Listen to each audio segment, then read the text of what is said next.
Hello and welcome to the Weekly Defence Podcast, the show about defence procurement and military technology. We are brought to you in partnership with our sponsor Viasat. I'm your host Richard Thomas, Senior Editor Naval, and in a special episode this week we talk to a panel of experts, journalists and analysts about the future of Afghanistan. As the US moves closer to withdrawing its troops from the country, what are the political and military implications? But before we jump into that, it's time for some headlines from this week. Russia is planning an upgrade to its Su-57 fifth-generation multirole fighter even before the first full production version is delivered. New systems in the Megapolis R&D program are intended to give the Su-57 the characteristics of a fifth-generation fighter. Tests of the upgraded aircraft are expected to begin in 2022, with completion expected by 2024. Further west, the Defender Europe 20 exercise will culminate when a US-based combined arms battalion conducts an Emergency Deployment Readiness Exercise from the 14th of July to the 22nd of August. Defender Europe 20 has been completely transformed by the COVID-19 pandemic. It was planned to involve 37,000 participants from 18 nations, with deployments to 10 countries, but its early phases were cancelled and later events heavily modified. And the US news is dominated by the major fire aboard the US Navy amphibious assault ship USS Bonhomme Richard, which broke out in the morning of the 12th of July and at the time of recording continues to devastate the vessel days later. Damage to the multi-billion-dollar vessel, which appears to be listing, is extensive and concerns are growing that the ship could be lost. USS Bonhomme Richard, which was undergoing maintenance at the San Diego Naval Base, forms a centerpiece to the US Marine Corps Amphibious Ready Group, and its absence will leave a significant capability gap in the Asia-Pacific area of operations. So to discuss this and more, I am joined by Air Editor Tim Martin, Land Reporter Flavia Caboras-Brera, and multimedia journalist Noemi Di Stefano. Hi all. Hi Rich. Hello. Hello. Let's get things started with a tri-domain focus and new updates on Italy and Egypt's extensive defence relationship, which continues to generate strong reactions from industry experts and politicians. In the case of Italy, this increased defence cooperation between Italy and Egypt has drawn stiff criticism from those seeking answers for the unsolved 2016 murder of Italian national Giulio Regeni in Egypt, allegedly at the hands of Egyptian security officers.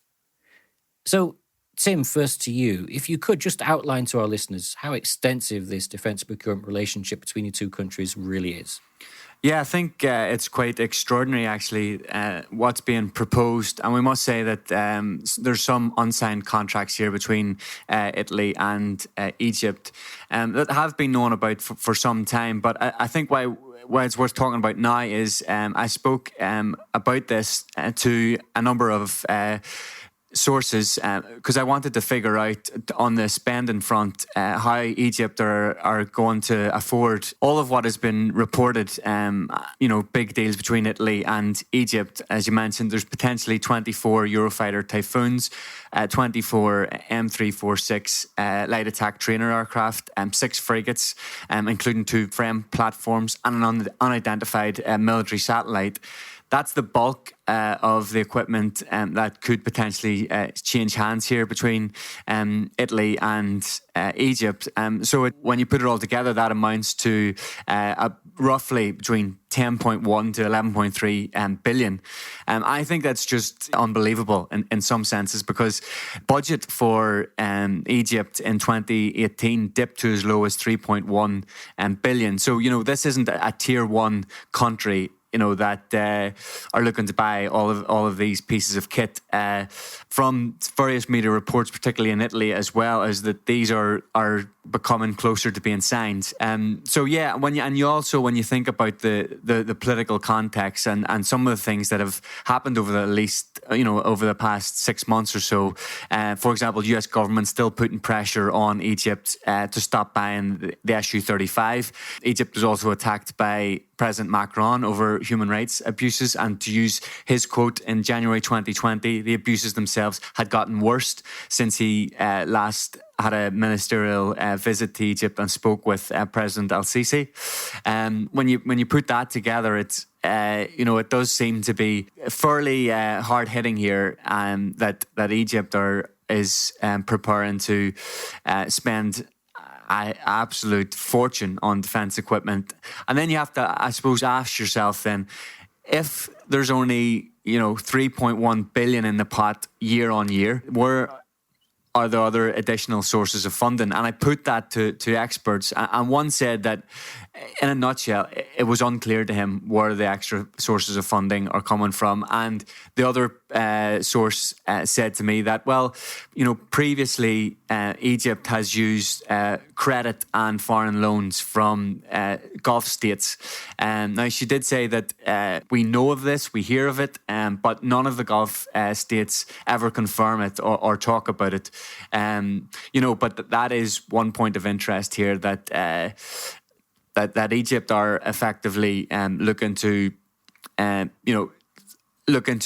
advances almost, and looking to other nations, and particularly those in the Gulf, to bolster their capability for the finances. Yeah, for the finances. Yeah. So it's very interesting on that front.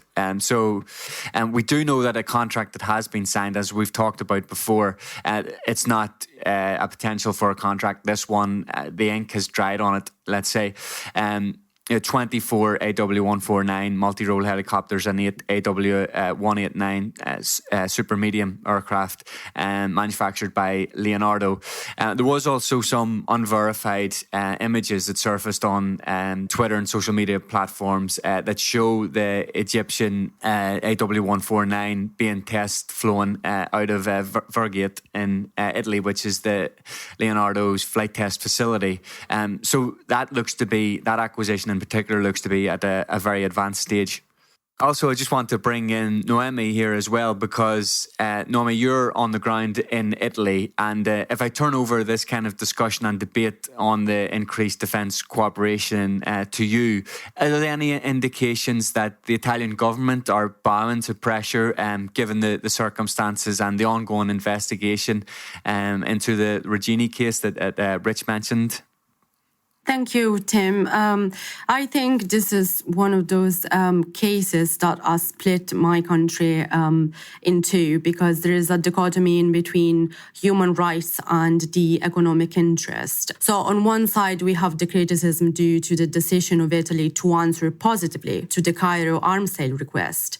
Rights groups and the family of the murdered Italian student, Giulio Regeni, cannot understand why Italy would sign such a big deal with a country like Egypt, which has not allegedly shown a lot of cooperation in collaborating to the investigation of the Regeni murder. A series of investigation and trials have been conducted, but these have led close to nowhere, we might say. So the murder remains unsolved. That said, to answer your question, I don't think that the Italian government is going to change its mind on the deal, because there are a lot of signs that show that the deal is going ahead. There are delays, but the deal is going ahead. The Italian press agency ANSA and many national publications, also the official government website, have confirmed that in a phone call in between the Italian Prime Minister and the Egyptian President al-Sisi on the 7th of June, the two talked about two main topics. One was the need to cease fire in Libya and reopen negotiations, and the other one was the Regeni case in the context of this deal. After this phone call, Italy sold two frigates to Egypt, the Spartaco Shergat and the Emilio Bianchi frigates, for 1.2 billion euros. And this sale of the frigates is just a part of a wider sale, as you mentioned, that could swing between 9 and 11 billion euros. And this is the biggest sale for Italy since the end of the Second World War, since 1945, basically. So I don't think that the government would turn its back to a deal of this caliber. I don't think that is a possibility, but I might be wrong, so I guess we'll find out soon. Yeah, and what about the opposition parties in Italy? Are they bringing to bear any particular pressure on the government to reverse its decision or how it's thinking on this one? There is some pressure, but I wouldn't say that this pressure is necessarily coming from inside the government.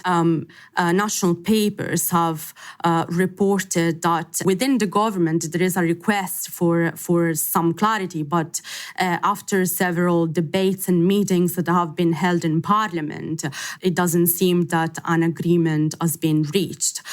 Back in June, the Prime Minister sat in front of the Parliamentary Commission for the inquiry of the Regeni case, and it stated in that room that solving the case remains the country's priority. And remember that in every conversation that he has had with Al-Sisi since the investigation on this murder started, he has always urged the country, so Egypt, to collaborate. He also said that a partnership with Egypt remains at this time critical for Italy, but it requires cooperation on the case for this partnership to be unfolded completely. So the pressure is coming more from outside the parliament, because there are a lot of rights groups that have been gathering in squares across Italy, in the capital, and these groups are calling for a need to reinstate a law, the law 185 of the Italian Constitution. This law was enacted in 1990. What is this law about? This law regulates the military export and forbids the sale of military equipment to countries in conflict, under international embargo, and with severe violation of human rights. So the parliament has responded. Even populist party members have mentioned in parliament that it's time, after a few decades since the law was first enacted, that we restore the primary objectives set by this law, which have probably shifted a little bit throughout the years from controlling the arm export to making it a priority. No, I mean, thanks. Just to jump in, if I can, sorry. Tim, you've outlined the size and scale of these deals, the billions and billions of euros involved. Noemi, you've sort of detailed the political aspect that will obviously play a role in what goes next and what happens next, whether relationships and defence procurement practices between the two countries can continue. My question, I think, to Tim and Noemi, yourself as well, is do you think that any negotiations, future negotiations, will continue to be done behind closed doors and very, very difficult for the likes of ourselves to get any details about what's being sold and at what price?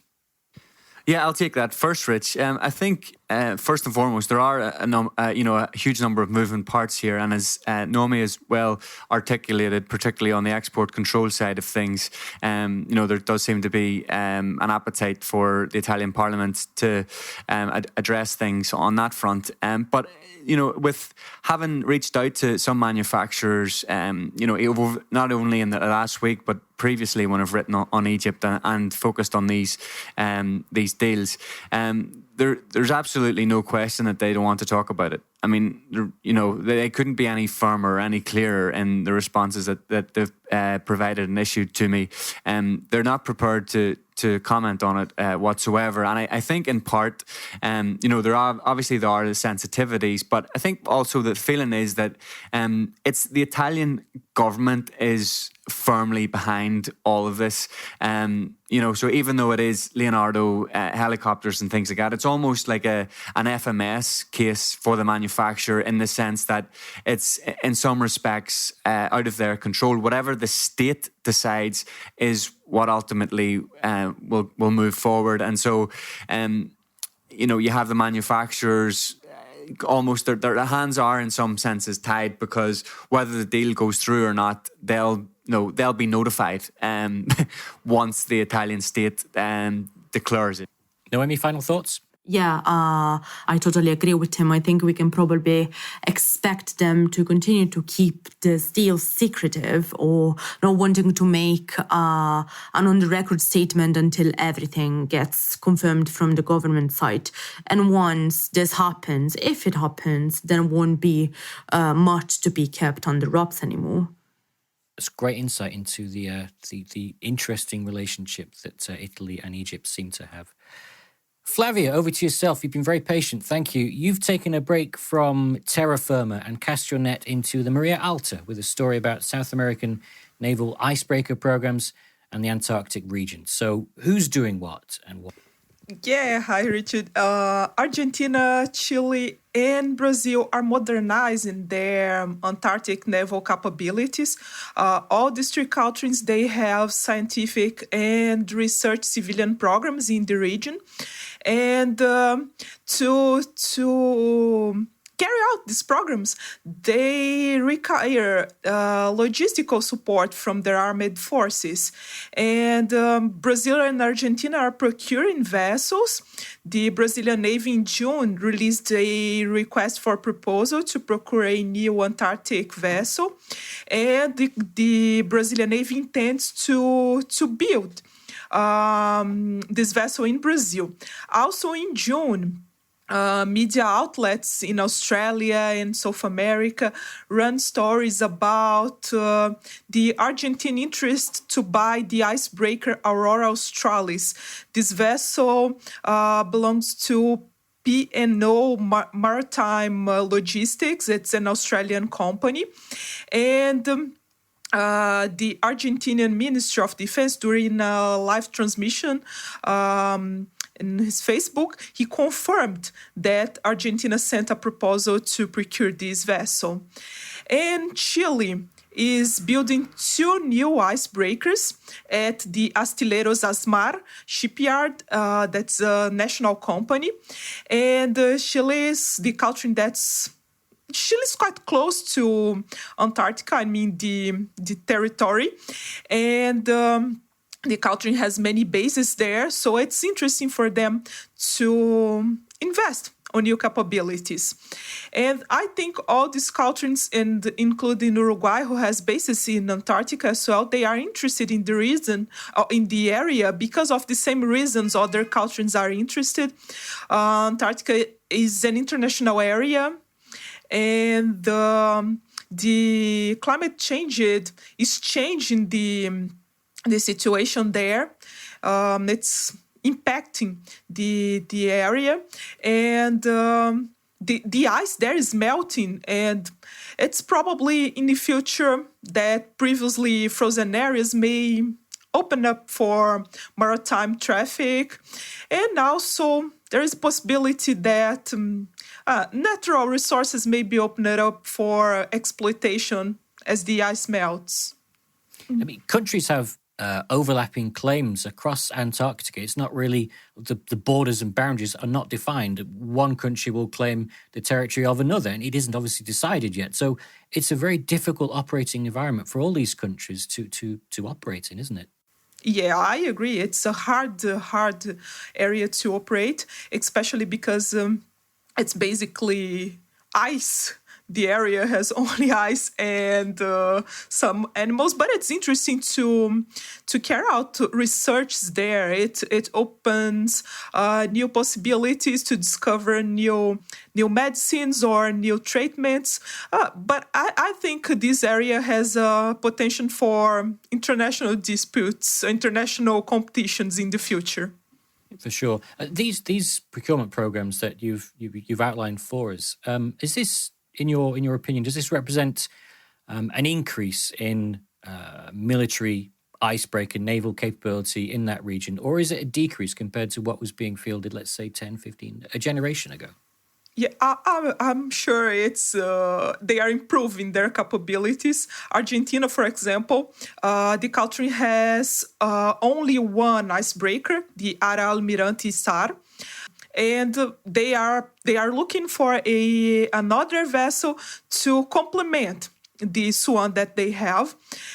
Chile is building two new icebreakers, two vessels, and Chile already has other 2 vessels operating in the area.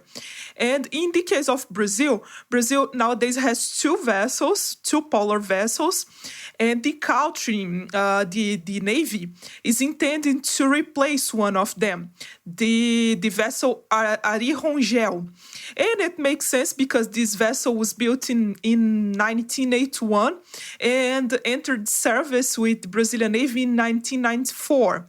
So I think including the case of Brazil that's only replacing a vessel, I think a new vessel will add new capabilities as well and will bring new capacities to Brazilian Navy. Absolutely interesting. It's worth mentioning that the 12 countries that signed the Antarctic Treaty in 1959, there's a whole bunch of them, obviously includes Chile and countries like that, stated that Antarctica should be used for peaceful purposes, mainly science. Flavia, thanks so much. Really interesting. For more information on this story, all the news discussed in this episode and much more, please visit our website.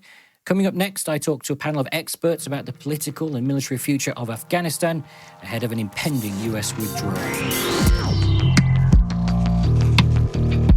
Viasat delivers resilient communications to warfighters in contested environments, on the ground, in the air, or at sea.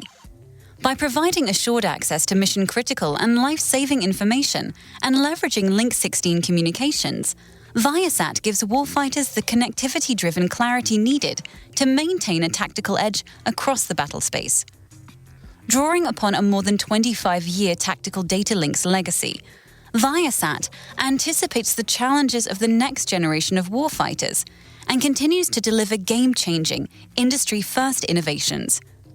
For more on how new information-sharing technologies are aiding military operations, check out Shephard Media's modernized situational awareness special report, sponsored by Viasat. In a break from the usual format, the Weekly Defence podcast is bringing you an extended panel discussion that will explore the geopolitical and military implications of the more than 15 years that Western and NATO forces have been fighting in Afghanistan, a conflict that has resulted in hundreds of thousands of military and civilian deaths in a country that could dearly do with the changing fortunes. Joining the panel will be Humphrey Hawksley, commentator, author of the newly released book Asian Waters, and former BBC Asia correspondent and Beijing bureau chief. Dr. Dawood Azami, multimedia editor at the BBC World Service in London and associate fellow at the IISS. And Tim Foxley, an independent military analyst who formerly worked as a defence analyst within the Ministry of Defence. Gentlemen, welcome to the show. A question then for all three of you, just to get things started. I want to know what the legacy of the US-NATO invasion of Afghanistan is. Can the mission be called a success? And if not, was there a time during the campaign when success could have been achieved? If we can go to Humphrey Hawksley first. Well, I think, if you're a family running a business in Afghanistan, making money, your daughter's going to school, all that sort of thing, then you can say it's been a success and good for you. But if you're one of the loved ones killed daily, the families of the babies murdered in the maternity hospital, the Sikhs shot dead in that temple, and all of that, then it's been a failure. And then if you look at it strategically, any mission that negotiates a deal with the very terrorists, as they were called, that it went to dethrone, while excluding the elected government from that deal, you can't really categorize that as success. And the original mission was to stop al-Qaeda using Afghanistan as a base. But what has actually happened was that al-Qaeda gave birth to an even more brutal ideological force in the form of Islamic State. And second, I think this is crucial, the US and the Taliban, the original mission there was that it wasn't used as a base. Yet that was part of one of the negotiated elements of the agreement. So if you have to negotiate your original mission with your enemy, you can't call the overall mission a success. Having said that, though, as far as legacy goes, it gave NATO a mission way outside its original geographical area. And that acts as a precedent for NATO going elsewhere in the world, which is probably, as we'll no doubt discuss later on, moving eastwards into the Indo-Pacific area. So that is a precedent there that NATO has got. It's had this mission. It's now got another mission that it can go to. That's a significant thing. And as for, was there a time? I think there may be two times, speculatively. One is that if 9/11 had been categorized not as a war, but as a criminal act by a transnational criminal organization or whatever you want to call it, yes. And secondly, if the focus had stayed on Afghanistan and not gone to Iraq. But that's all way in history. That's decades ago now. So I think we are where we are. Tim Foxer, your thoughts? Thank you. Legacy implies a historical perspective, and history is generally written by the victors. And I've argued for a while now that this game is still in play. The dice are still rolling, if you like. It's complicated by the fact that the mission is been very difficult to pin down. I mean, it's evolved. It's been very fluid. I mean, initially, get bin Laden. Later, as a sort of subset of that, it was knock the Taliban out because they're being uncooperative. And then it was, well, what do we do with all these warlords? And maybe we better set up a central government. So it's been fluid and evolving. It was probably easier to define, in 2002, 2003. It was get the bad guy, help set up a government before it evolved into a pretty brutal civil war. So I guess that's my first caveat is that I think this is still in play. I've seen a lot of analysts kind of over the years now saying, why did we lose? What were the lessons? Where did it all go wrong? It hasn't finished yet. I know it's gone extremely badly, and I take Humphrey's point about we're now negotiating with the Taliban. But I think that's the way most insurgencies end at some point. You have to kind of sit down and talk face to face. From my personal sort of perspective as a Ministry of Defence analyst, which I was for most of this period, was there a time, the time that I and maybe we in the MOD were most optimistic was the sort of 2003, 2004, 2005, when the Taliban were kind of long gone. We'd had a transitional government set up with Hamid Karzai, and we'd had an election, an actual proper election, in 2004, and Hamid Karzai was on BBC saying, "This is our golden chance," and it really felt then that there was a possibility for this start, for the ducks to sort of lining up and this going in the right direction.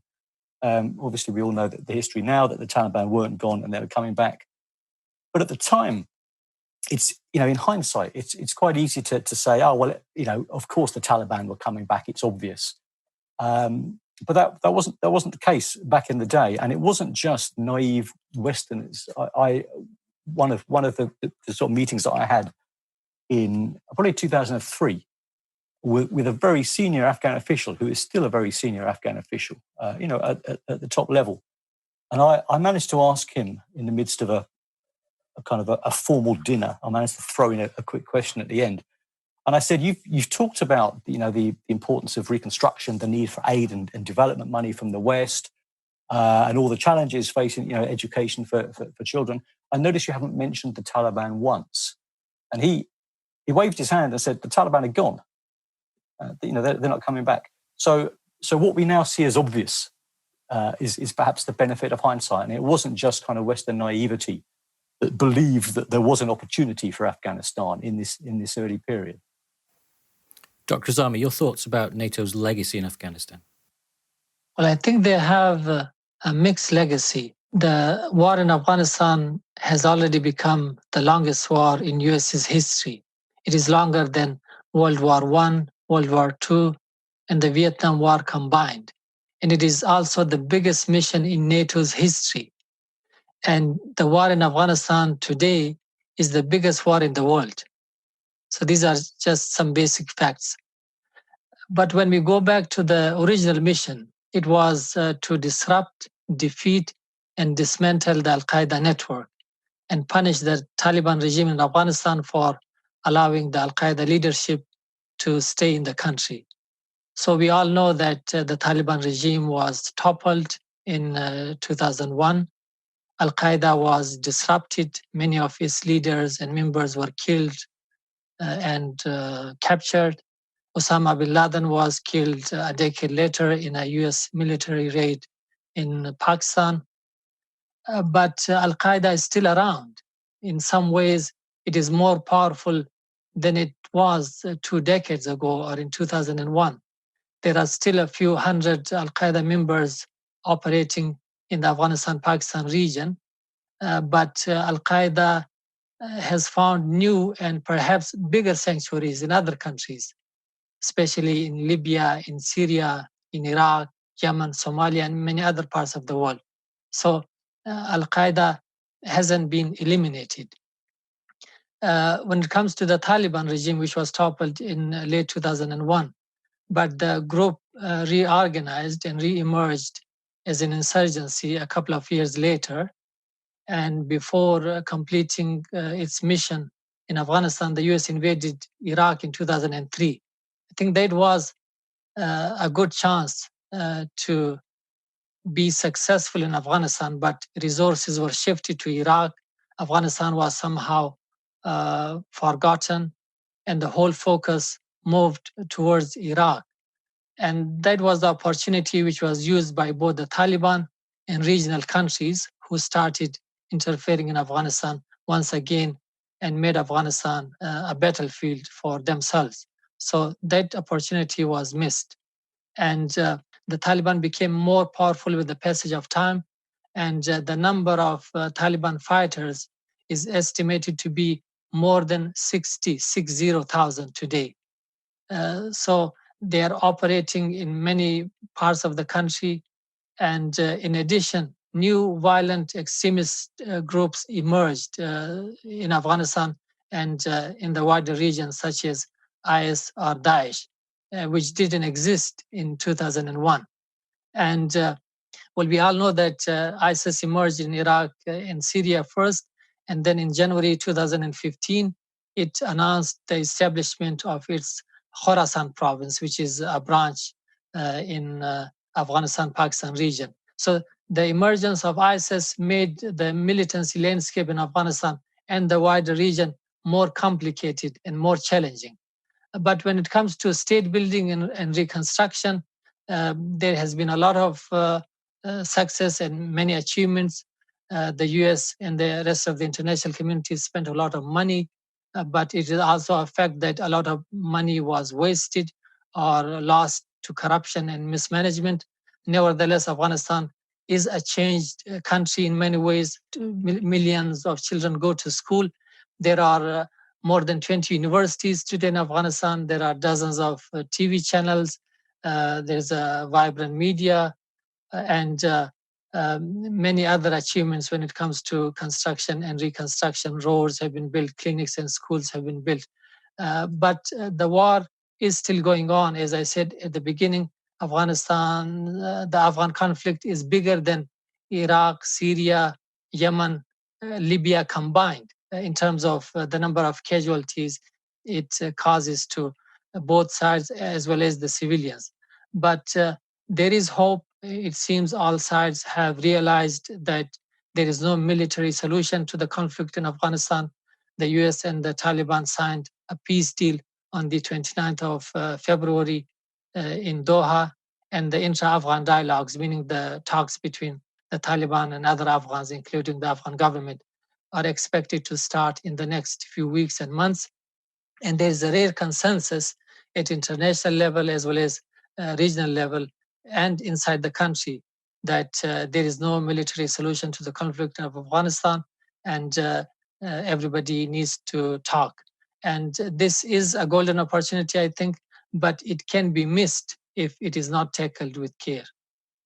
Yeah, interesting opening thoughts, gentlemen. Thank you. Dr. Azami, I just want to follow up with that. As the memory of the many hard lessons learnt in Afghanistan by Western forces made them unwilling, or unable, but unwilling to engage in such interventions in future, does this, as seen in Syria, potentially leave a vacuum of influence and power that other global actors are more willing to fill? Well, it's obvious when the US and NATO pull out, other players, especially regional players, will fill in the vacuum. And there is a fact that countries, especially big powers, don't learn their lessons quickly. When the Soviet Union invaded Afghanistan in 1979 and left the country around a decade later, nobody thought that another superpower will invade Afghanistan just a decade or so later. And when the US was invading Afghanistan, the US didn't think that it will be so costly in terms of both blood and treasure. And everybody thought, the US and NATO officials thought that, no, we are different from the Soviet Union. We wouldn't be repeating the same mistakes. But many of the same mistakes that the Soviet Union made in Afghanistan were repeated, especially when it comes to military operations and the killing of civilians. Many innocent people were arrested, and some of them were even sent to Guantanamo. Some of them spent 10, 12, 13 years in Guantanamo, and then they were released without charge. So a lot of mistakes were made in the war. A lot of opportunities were missed. But I wouldn't say that this will be the last military intervention of the West. I'm sure many others will come. Nobody thought that Iraq would be next. And then nobody thought that it will be Syria's turn. Then Libya came. And then look what is happening in Yemen, in Somalia. And the US has been actively engaged in more than 10 countries when it comes to counter-terrorism operations or counter-extremism operations, or actively carrying out military operations through drones or other means. But it is clear that a lot of mistakes were made, and it is hoped that lessons would be learned, but it is also a fact that lessons are forgotten very quickly. Absolutely, they are, certainly. Mr. Hawksley, how does the Afghanistan conflict, or how has it changed military procurement and counterinsurgency doctrine among NATO and allied countries that have participated in the war? Prior to the war, I'll only speak personally that I didn't know what an MRAP was, but now that's an acronym that everyone who's interested in military vehicles or anything, they understand that exactly. So how has this war impacted doctrine, procurement? Well, what happened was that when 9/11 happened and that war began, is that the whole of the sort of defense research establishment had to do a switch. And from the Cold War mentality, it had to work out how to do an IED defense mechanism, how to do simultaneous translations at roadblocks so that the soldiers wouldn't get confused, and all that sort of thing that reverberates around a counterinsurgency. What is happening now is that is switching back. And over the past year, you would have seen the rhetoric feeding into the political debate, feeding into the budgets of the of defense procurement. So the rhetoric is going down on terror and up on China. And as that happens, you feel that, we know that the terrorists are our enemy, but they're actually less of an enemy than China now. China is being built up to be the big enemy, particularly for the November election. So then you get the statements that surround, say, the Pentagon's latest defense budget, saying operations and capabilities will strongly position the US military as great power competition. This isn't Al-Qaeda competition, this is for decades to come. Long-term strategic competition, not terrorism, is now the primary force for national security. Now, if you take that you can see that the whole of that sort of, somebody walks into the office and they say, what are you working on? Oh, I'm working on the new hypersonic missile to defeat the Chinese. Oh, yeah, you've got... What do you work? Oh, I'm working on this latest new IED thing. Oh, you're way down. Nobody wants to talk to you anymore. And that goes right through the whole of the defense establishment. So in our case, in Britain, for example, we've pulled out of Afghanistan, Iraq. These are all bit things on the news in case there's a sort of major killing or something like this. But no, we're talking about carrier groups going to the Asia-Pacific region. That's the big sort of thing. That's what the Prime Minister's talking about, the East of Suez policy, that's changed completely. And then interestingly, with those carrier groups that's going out there is being deployed. The Dutch, the French, and the Americans are all so far part of this new deployment that's happening. So then you can see the forging of a new defense mindset. And that means essentially that what's happening in Afghanistan and has been happening over 20 years is going to go way down the agenda. So whatever happens with these things we've been talking about, the dialogue, this, that, and the other, the West, the people with the money and the weapons and that, they're not going to care that much about it because they won't have the political bandwidth to care that much about it. Yeah, anyone that's travelled the world as I do, going to conferences and various shows, knows that the rhetoric, as you say, about great power competition, that's been staple for the past 12 months or so. So an interesting change in sort of approach. Tim Foxy, quick comment. Yeah, no, I kind of wanted to echo that, but from my perspective, you saw the procurement evolve in that early period to move towards, changes in uniform, changes in camouflage, a lot of anti-mine countermeasures.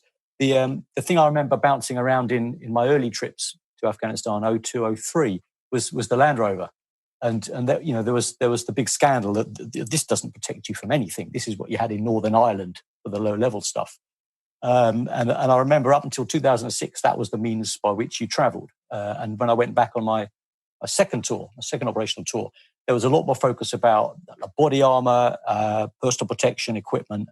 And going around in armoured vehicles. You said MRAP, yeah. I mean, it was all about these sort of mobile armoured vehicles rather than we saw the demise of the Land Rover as one of those sort of procurement processes. We'll be back with more on this topic after a short break.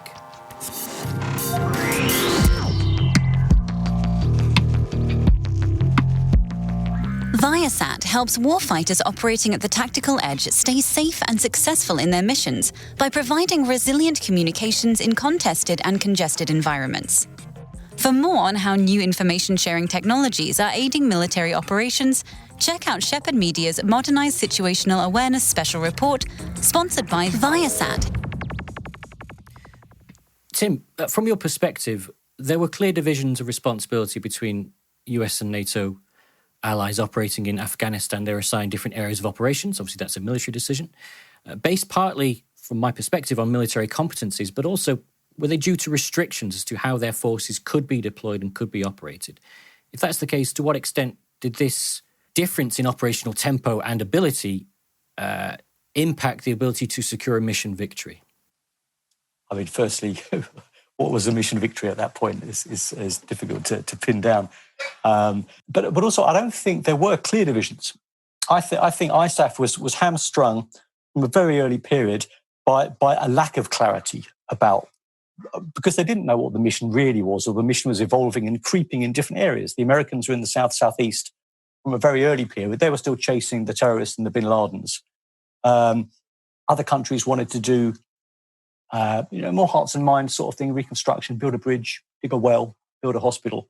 So I don't think it was very clear. There's an intention that the Americans, and to a large extent as well the Brits, maybe the Canadians, were doing the sort of the hard fighting stuff, which directed them more naturally towards the south, southeast, and east, and other countries could sort of more or less do what they wanted. I mean, ISAF blossomed. I mean, there was 40 plus countries, before NATO pulled out in 2014. So I think a lot of countries picked and chose what they wanted to do, and the sort of the hapless ISAF commander of the time was forced to kind of juggle. Okay, well, if you won't do this and you'll do that, maybe we'll put you over there. And normally it was, if you don't want to get involved in fighting, you go up to the north somewhere. That was the kind of setup. And I visited the British PRT in 2003 was at Mazar-e-Sharif when there was just a few kind of prototype provincial reconstruction teams going out there. So I visited the Brits up there, and they spawned another British PRT in Faryab in the northwest.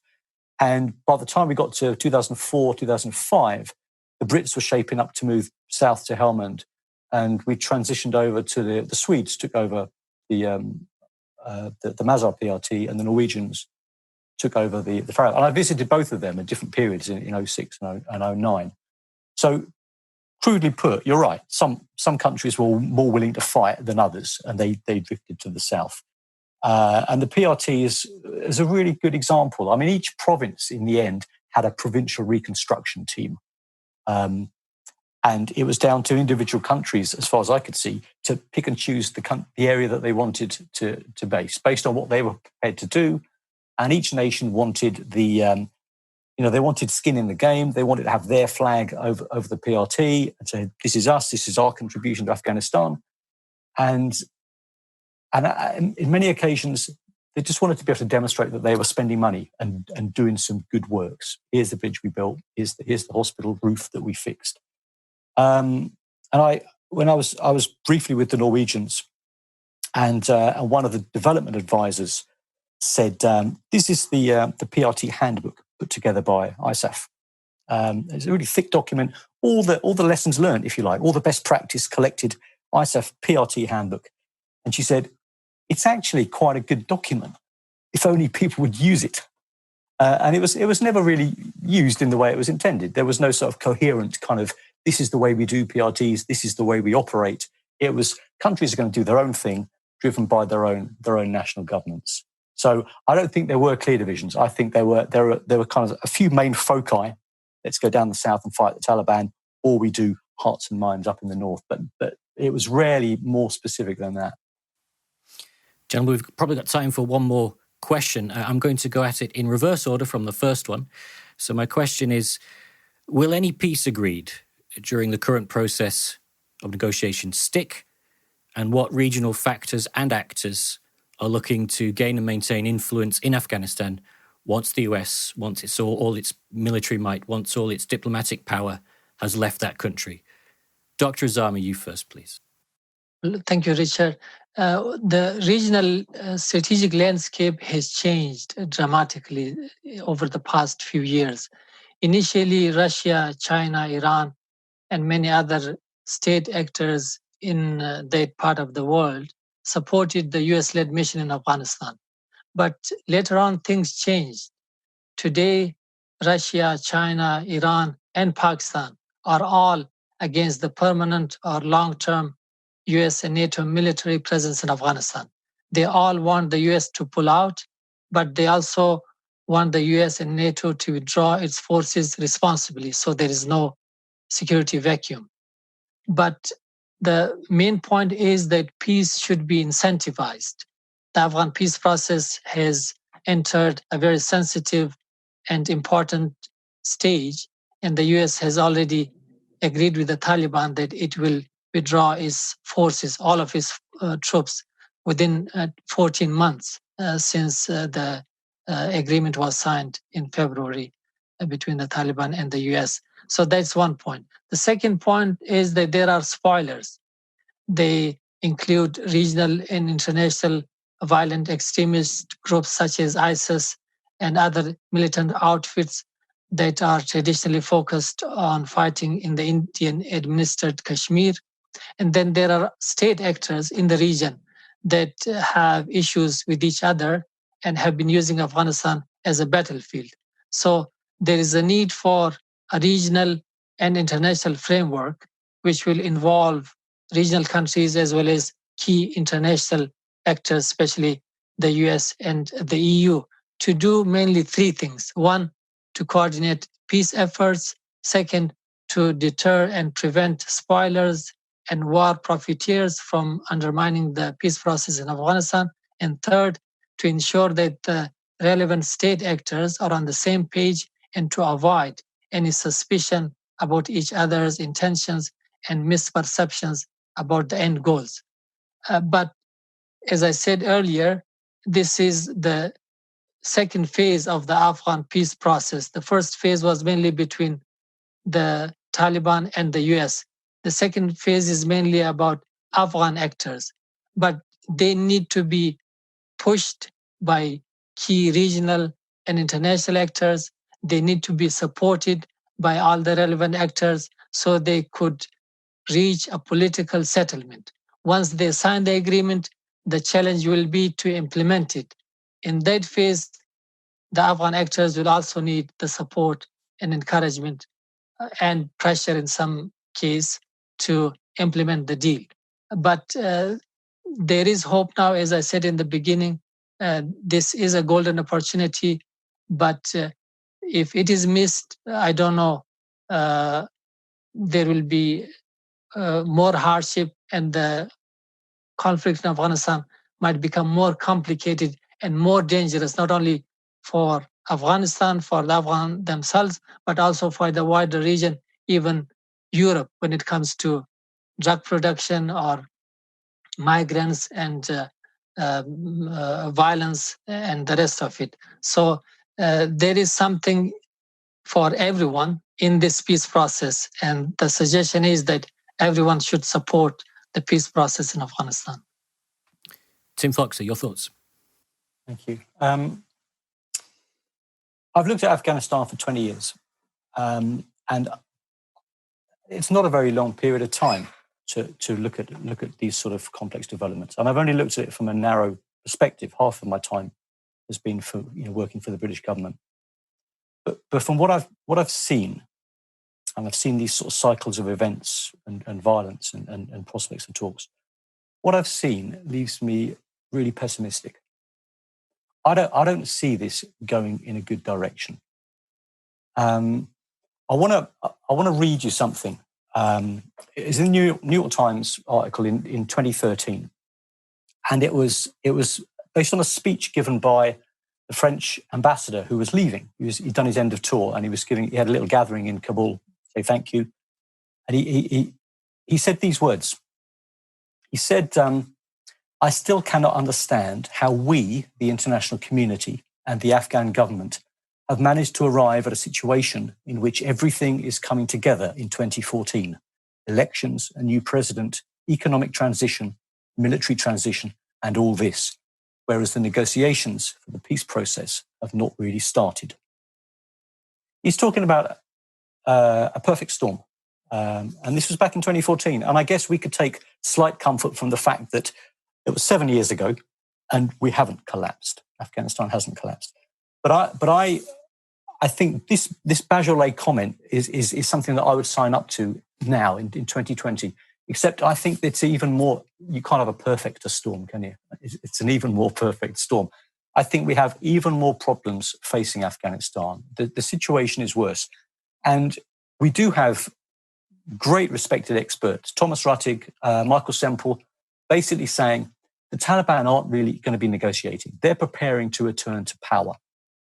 My concern is that the talks will go nowhere and we will slowly slip back into a civil war. I don't think it'll happen overnight. It won't happen this year, probably not next year. But I think in the next 3, 4, 5 years, we are at a high risk of it sliding back to something approximating what we saw in the mid-90s, when we had a big Taliban faction and we had warlord factions and we had, as Dr. Azimi has already spotted, the usual suspects, the neighbors, the Pakistan, Iran, Russia, interfering and meddling and backing their preferred faction. So we have two extra factors that we did not have in 2014, which we did not predict because we could not predict. One was COVID-19, which is going to be highly damaging to Afghanistan economically, politically, healthcare. It's barely functioning at best anyway. And from a security perspective, there are reports now saying, the Afghan National Army is being badly hit. Americans are no longer training them and they're confining themselves to base because of the risks. I think this is a very damaging factor at a key moment. And the factor, again, that we could not predict back in 2013, 2014 was the Donald Trump element. Like more or less a rogue American regime. I mean, whatever America has done in Afghanistan over the last 20 years, you roughly knew where they were going and you could understand the logic. And there was logic and there was thinking. And now Donald Trump is ignorant, incompetent, and corrupt. I mean, please say if you disagree with me. He has no more interest in Afghanistan than he has in anything else. He's not interested in it except if it contributes to his election victory in November. So if that means a photo op with the Taliban and giving them what they want, if it means a photo op of American troops landing back in America, I've brought the boys home, aren't I great? He will do that. That's the extent of his interest in Afghanistan. So, as Dr. Azimi has already said, we need a slow, careful, step-by-step managed withdrawal. America has to withdraw from Afghanistan. Of course it does. It has to be done in a coherent way with a plan. We don't have that at the moment. So we're going to see a lot of lurches. And for those reasons and the others, I'm pessimistic. I do not see this going in a positive direction. I'm sorry for that. And Humphrey Hawksley, any optimism? Yeah, as a matter of fact, I completely agree with Tim, Dr. Azami, but it's from a slightly different perspective. We're now moving into a new era of great power politics that we discussed. And Afghanistan could become either a sort of stable state looked over by two opposing superpowers, or it could be used as a proxy war. But because the rising superpower is China avoids wars because it needs its economy.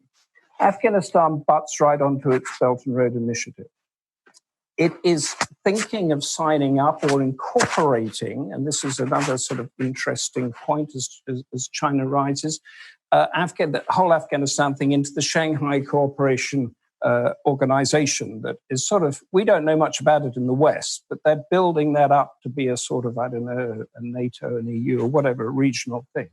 Now, all of this is sort of working under the things. But if you think of it, you've got Iran on one side, you've got Pakistan, which is shoulder to shoulder with China on the other. You've got India, which is losing out on the whole Afghan deal thing, but at the same time, America wants to bring India on side. You can imagine the discussions in the corridors of power over the Zoom things to try to make this work, so that the Taliban and the corrupt warlords and the this and the that, and these people that have been unable over 20 years to forge a stable, peaceful place, are told by the higher powers, you're going to do this, otherwise you're going to lose this, you're going to lose that, you're going to lose the rest. I can see that working in like a 1 in 10 chance of it working.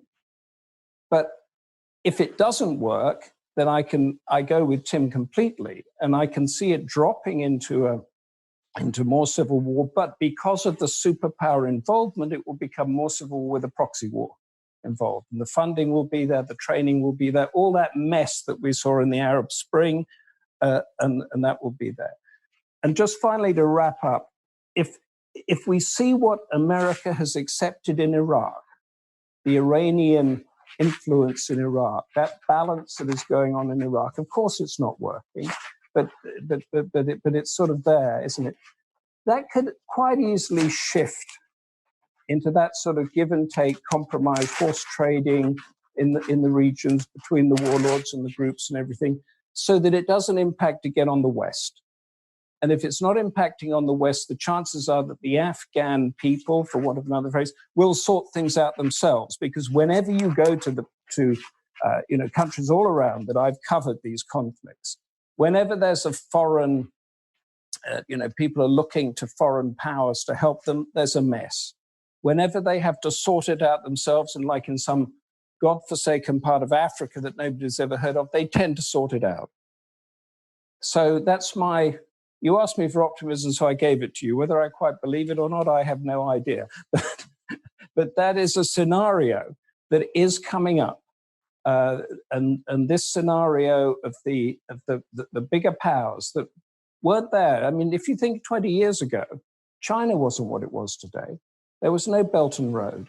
There was none of the pushing through. And what is happening at the moment, and I think partly is that China is pushing out, as we know, and the West, Trump or not, he might be gone in a few months, is pushing back.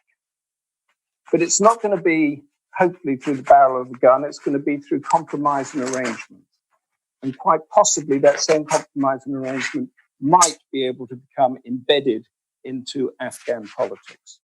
And on that note, we'll have to leave it there. My thanks to our speakers, Dr. Dawood Azami, Humphrey Hawksley and Tim Foxley, for finding the time in joining this discussion on the Weekly Defence podcast. Gentlemen, thank you very much. Appreciate that. Thank you. Thanks so much. Thank you, Richard.